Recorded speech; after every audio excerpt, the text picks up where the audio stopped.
वालेकुम dear students, I hope कि आप सब ठीक होंगे।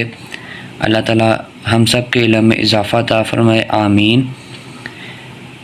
जैसा कि हमने लास्ट वाले लेक्चर में पढ़ा था 1.1 को डिटेल में, और आज हम उससे आगे कुछ डेफिनेशन करने जा रहे हैं। सबसे पहली डेफिनेशन है रेक्टेंगुलर मैट्रिक्स। बुक से डेफिनेशन करते हैं इसकी। A matrix M is called rectangular if the number of rows of M is not equal to the number of column of M। कह रहा है कि जो मैट्रिक्स M है वो हमारे पास रेक्टेंगुलर तब कहलाती है जब रोज़ की तादाद कॉलम की तादाद के बराबर ना हो। इसकी एग्जांपल है, ये देखें ज़रा। इसमें रोज़ हैं 2 और कॉलम कितने हैं, 3 हैं। तो इसका मतलब इसका जो ऑर्डर है वो क्या 2/3 है। तो इसका मतलब क्या हुआ, ये रेक्टेंगुलर मैट्रिक्स होगा क्योंकि इसमें रोज़ की तादाद कॉलम की तादाद के बराबर नहीं है। ठीक है, अगर हम बात करें इस वाले की एग्जांपल की, तो इसमें 3 रोज़ हैं और 1 कॉलम है, तो इसका ऑर्डर क्या होगा 3/1। तो इसका मतलब है कि ये भी हमारे पास रेक्टेंगुलर मैट्रिक्स होगी। Then square matrix. A matrix is called a square matrix if its number of rows is equal to the number of column. Rectangular matrix में वो क्या कह रहा था कि जो रोज़ हैं उनकी तादाद कॉलम की तादाद के बराबर ना हो, लेकिन जो स्क्वायर मैट्रिक्स है उसमें वो कह रहा है कि जो रोज़ हैं वो कॉलम की तादाद के बराबर हों। वो हमारे पास क्या होगा, स्क्वायर मैट्रिक्स। एग्जांपल हम इसकी इस तरह करते हैं। अब इसका ऑर्डर आप चेक करें, रोज़ कितनी है, इसमें 3 है और कॉलम कितने हैं, वो भी 3 है। तो इसका मतलब क्या हुआ, ये स्क्वायर मैट्रिक्स होगा। ठीक है, अब एग्जांपल नंबर सेकंड है। इसमें रोज़ कितनी है 2 और कॉलम कितने हैं, वो भी 2। इसका order 2/2। So this is square matrix. I hope कि आपको समझ लग गई होगी। देन नल और zero matrix. A matrix M is called a null or zero matrix if each of its entries is zero। First lecture में हमने एंट्रीज़ के बारे में पढ़ा था कि जो एंट्रीज़ हैं वो मैट्रिक्स के अंदर जितनी भी वैल्यूज़ होती हैं वो उसकी एंट्रीज़ होती हैं। अभी तो जो डेफिनेशन है वो क्या कह रही है कि जो मैट्रिक्स के अंदर जितनी भी एंट्रीज़ हैं वो हमारे पास ज़ीरो होनी चाहिए। इसकी एग्जांपल है, अब ये मेरे पास एक मैट्रिक्स है 2/2 का, ये सारी एंट्रीज इसकी ज़ीरो हैं, तो ये हमारे पास क्या होगा, नल मैट्रिक्स। अब ये देखें, ये ऑर्डर क्या है इसका 3/3, ये सारी एंट्री 0 हैं, तो इसका मतलब है कि ये भी हमारे पास नल मैट्रिक्स होगा। Okay, now we discuss about transpose of a matrix. So definition of transpose of a matrix, rows into columns and columns into rows. For example, a matrix A is 1 2 3 and transpose of A is equal to 1 2 3. So this is transpose of A. Then example number second,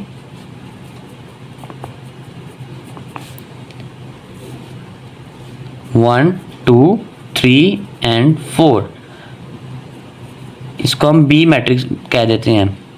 अब हमने इसका B का transpose लेना है। अब ये row है, ये कॉलम में चेंज हो जाएगी 1 2। अब ये रो ये भी कॉलम में चली जाएगी, तो ये बी का ट्रांसपोज हो जाएगा। एक और एग्जांपल करते हैं।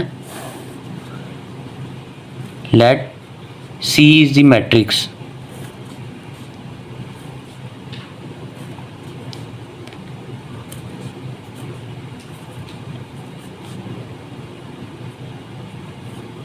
Five and 4 and transpose of C is equal to, ये रो है ये कॉलम में चली जाएगी, ये रो ये भी कॉलम में चली जाएगी, और ये रो ये भी कॉलम में चली जाएगी।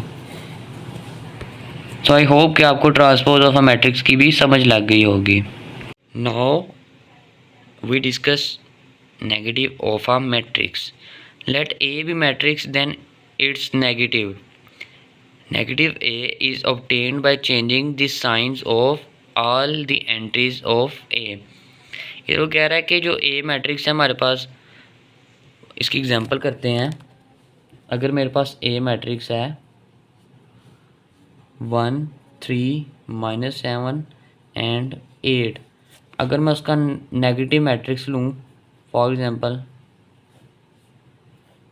अब ये देखें, अब ये प्लस का 1 है तो ये माइनस का हो जाएगा, ये प्लस का 3 ये भी माइनस का हो जाएगा, ये माइनस का 7 ये प्लस का हो जाएगा क्योंकि माइनस माइनस से मिलके प्लस हो जाएगा, और ये प्लस का 8 माइनस का हो जाएगा। एक और एग्जांपल करते हैं, बी मैट्रिक्स कह देता हूँ इसको मैं।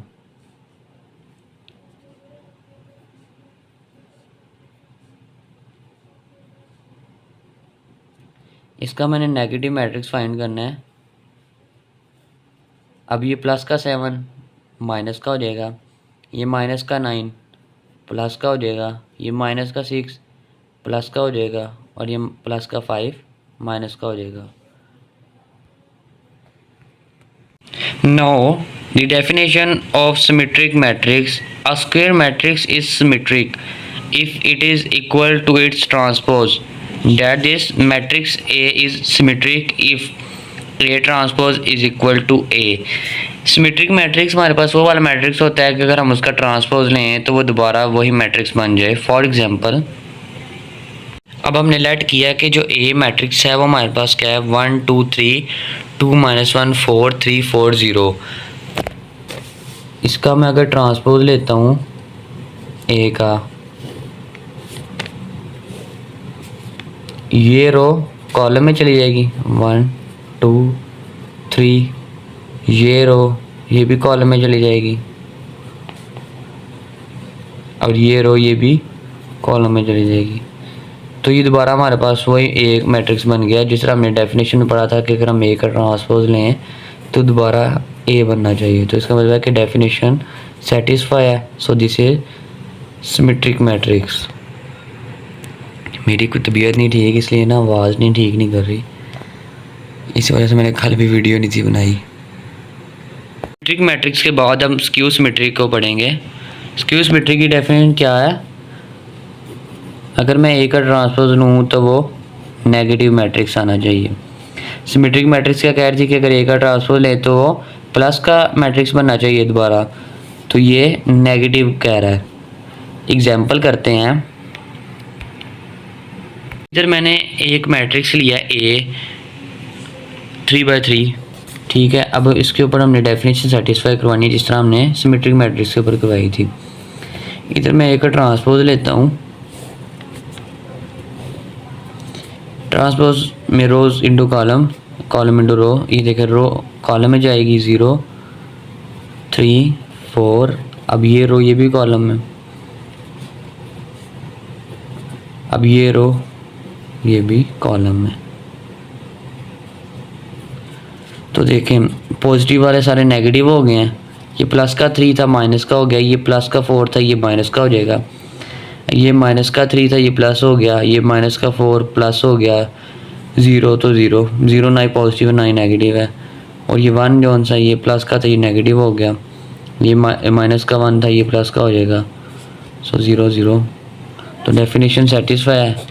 ये हमारे पास क्या होगा? Skew symmetric matrix. Diagonal matrix है। A square matrix A is called a diagonal matrix if at least any one of the entries of its diagonal is non-zero and non-diagonal entries are 0। सबसे पहले मैं आपको बताता चलूँ कि diagonal क्या होता है। अब ये देखिए ये जो 1 2 3 है ना, ये इसको डायगोनल है, ये जो है लाइन ये इसकी डायगोनल है। अगर हम इसके ऊपर डेफिनेशन सेटिस्फाई करवाते हैं, if at least any one of the entries of its diagonal is non zero, कम से कम एक जो वैल्यू एंट्रीज है वो हमारे पास नॉन जीरो होनी चाहिए, बाकी जो नॉन डायगोनल है वो एंट्रीज ज़ीरो होनी चाहिए। तो ये कंडीशन को पूरा सेटिस्फाई कर रहा है। So this is diagonal matrix. अभी इन तीनों डेफिनेशन में ना काफ़ी बच्चों को कन्फ्यूजन होती है, एक तो डायगोनल मैट्रिक्स में, स्केलर मैट्रिक्स में और आइडेंटिटी मैट्रिक्स में। अब देखें स्केलर मैट्रिक्स की डेफिनेशन किस तरह करेंगे हम। और diagonal matrix is called a scalar matrix. कह रहा है जो डायगोनल मैट्रिक्स है ना वो हमारे पास स्केलर मैट्रिक्स होती है if all the diagonal entries are same and non zero. इसकी एग्जांपल है के 0 0 0 के 0 0 0 के।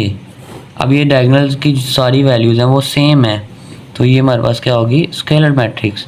और अगर आइडेंटिटी मैट्रिक्स की बात करें, आइडेंटिटी मैट्रिक्स का जो दूसरा नाम है वो यूनिट मैट्रिक्स है। बेसिकली हम आइडेंटिटी को यूनिट को हम क्या कहते हैं? 1। तो अगर इसके डायगोनल्स में 1 पड़ा हुआ है 1 0 0 0 1 0 0 0 1, और ये हमारे पास 1 है तीनों, यानी कि डायगोनल में वो 1 पड़ा है, तो ये हमारे पास क्या होगा, आइडेंटिटी या यूनिट मैट्रिक्स। एक और एग्जांपल करते हैं, 1 0 0 1, ये भी डायगोनल है तो ये भी वैल्यू सेम है, लेकिन 1 है इस वजह से आइडेंटिटी है। अगर 1 के अलावा कोई भी वैल्यू सेम होगी, अगर मैं इसकी जगह 5 रख देता स्केलर मैट्रिक्स में 5 5 5, तो ये स्केलर होना था। अगर मैंने इधर 1 रखा है ना, तो 1 की वजह से ये यूनिट मैट्रिक्स बन गया, मीन्स के आइडेंटिटी मैट्रिक्स। तो आई होप कि आपको आज के लेक्चर की समझ लगी होगी। अगर आपको कोई कन्फ्यूजन है तो आप कमेंट सेक्शन में पूछ सकते हैं। तो अब ये वीडियो को अपने फ्रेंड्स के साथ शेयर करें, चैनल को सब्सक्राइब करें। इस वीडियो पे मैं लाइक एम रखता हूँ 50, ज़्यादा नहीं मैंने रखा, तो ज़रूर आप वीडियो को लाइक करें, तो अपने फ्रेंड्स के साथ शेयर करें।